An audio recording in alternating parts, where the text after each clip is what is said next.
Have you ever stood in line at a store and witnessed something so heartbreaking that it stopped you in your tracks? Something that made you question how much you've been blind to the struggles of others. This is the story of a lonely CFO, a man buried in numbers and corporate boardrooms, who thought his life was empty, until he saw a poor single mom forced to return her baby's formula. What he did next didn't just change her life. It changed his. And maybe, by the time you finish this story, it might change something in you too. Marcus Hale had spent the last 15 years of his life building walls around himself. At 42, he was one of the youngest CFOs in a Fortune 500 company. His colleagues admired his discipline, his sharp mind, and his flawless execution.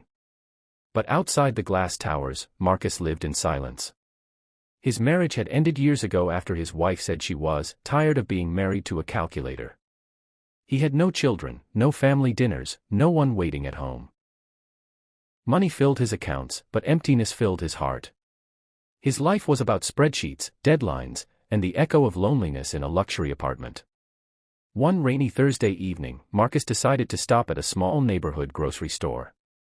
He rarely shopped for himself, meals were usually delivered, but something inside him craved the simple act of walking down aisles like an ordinary man.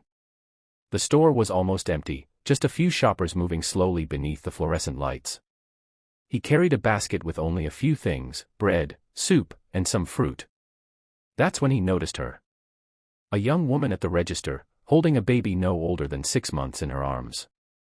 The baby was restless, fussing quietly, while the mother tried to soothe him. Her hair was damp from the rain, her coat was thin, and her shoes looked worn out.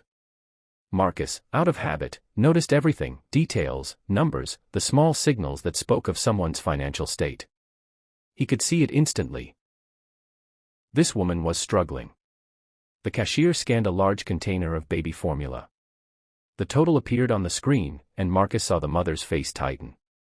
She reached into her small wallet, counted her crumpled bills, and then paused. The cashier gave her an apologetic look. She was short on money. I'm sorry, the mother whispered, her voice breaking.